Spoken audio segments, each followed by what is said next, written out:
dhammaanteedna maalintaan diyaarinahay laakiin heshiiska oo qalluucinaya inaysan dowladda federaalka ahayn wax faragelin isku weyn dowladda federaalka waxa qaldoo qalluucinaya inuu yahay madaxweynaha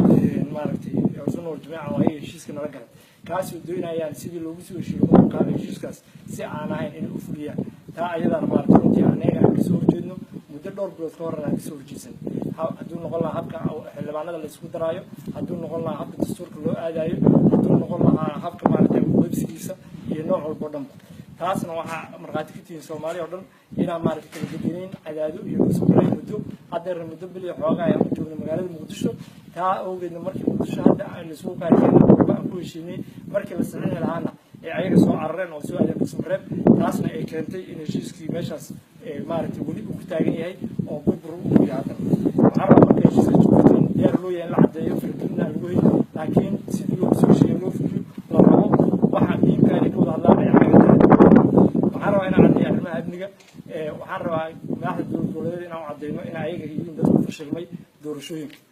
amniga dalka oo ay ku fashilmeen inay xoreeyaan deegaanadooda ka xoreeyaan al-shabaab inay nahay maaragtay ciidamada sida loo dhisi lahaa ayadoo qolo walba ay doonayso maaragtay gobol walba maamulba halka ciidamada lagu heshiiyo sidaas kun ahaa oo ciidamada militariga loo dhisa lahaa dhaxtaa loogu heshiin waayo qabaa'ilada iyo sidii loogu qaybin lahaa markii dowlad goboleedyada la keenay daraawiishta la dhisi lahaa loogu heshiin waayo sidii loo qaybin lahaa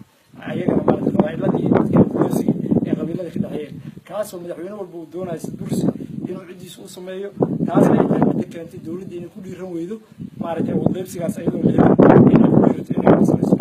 guddiga dastuurka ay ka hadleen waxaa cad inuu yahay arrin qaldan oo dastuurkaas maaragtay muxuu ahaa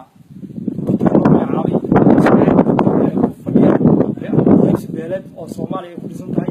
galmudug ay ku dhisan tahay ama maamulada kale puntland iyo jubbaland iyo soomaalista iyo hirshabelle ay ku dhisan yihiin taa awgeed waxaan caddeynaynaa guddiga dastuurka inay sax ahayn in la ansixiyo ilaa iyo awood qaybsi saxa la keenayo oo si dhaba loo keenayo arrimaha amniga waxaa kaloo jira ayadana lagu fashilmay oo hadda annaga galmudug kale tusaale markaan isaga soo qaadno waxaa jira deegaano hirshabelle iyo galmudug u dhexeeya oo maaragtay qabaa'illa soomaaliyeed isku dilayaan kaasoo ilaa hadda waxba laga qaban ayagoo shabaab uu ka faa'iidaysanayo oo odayaashooda maanta uu shabaab xiray meeshan taa ka xurin lahayn aan ku mashquulsannahay waxyaabo kale oo aan la noqosin doorashooyinka saa la socotaanba waxaa layidhi xisbi ha la aado hal qof iyo hal cod ha la aado ayadda waxay rabaan madaxda inay usoo celiyaan stateska sidii dhacday ayagoo ku fikiraya 2016 wixii ka jiray dalka oo kale inay 2020 sameeyaan taasoo ah wax qaldan oo midda maanta oo maaragtay u doonayaan mid walba horse u doonayaan ay taas tahay ayna doonayaan 2020 waxa ay rabaan inay sameeyaan dalka sameeyaan taas oo runtii wax sax aan ahayn waxaan leenahay doorashooyinku waa inay noqdaan sidii loogu talagalay u dhacaan waddanka coordination way noqdaan axsaab ay noqdaan dalkuna uu hal noqdo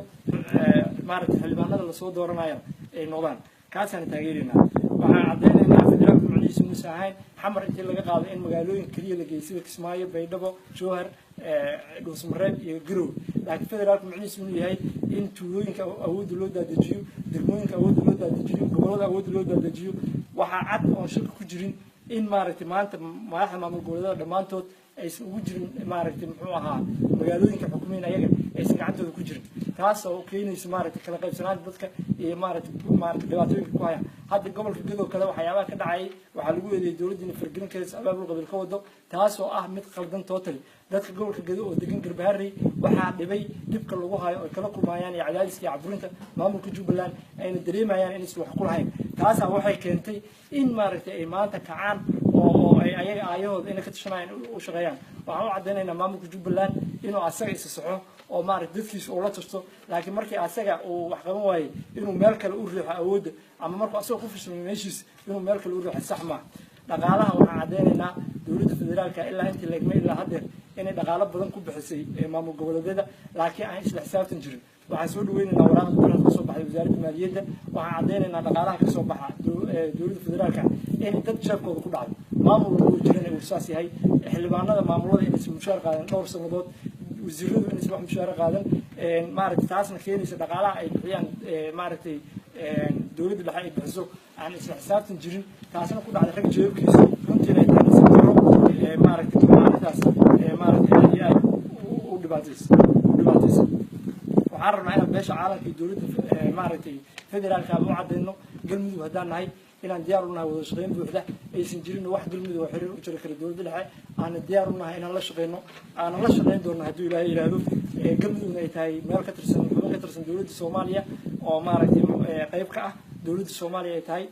federaalkana maaragtay macnaheedu ay ahayn in la kala go'o inaysan jirin awood iyo wax dastuuri oo siinaya maaragtay madaxda maamul goboleedyada inay ama madal ku sameeyaan uga qayb galaan ama ay maaragtay muxuu ahaa ii sheeg ay uga qayb ay maaragtay shir gooni inta ugu qabsadaan ay dhahan awood aan u jirnay xiriir aan u jirnay dowladda federaalka wax dastuuri oo siinaya inaysan jirin waxaan u cadeynaynaa dowladda federaalka qaladkan wuxuu ka imaaday shalay markii laga gudbaayay muxuu ahaa doorashadii hore oo loo socday waddanka doorasho inuu aado ayaa madal lagu sameeyey madashaas totally ma ahayn in la sii wado markii dowladda cusub tiri se way dhacday waxaan cadeynaynaa dowladda dhexe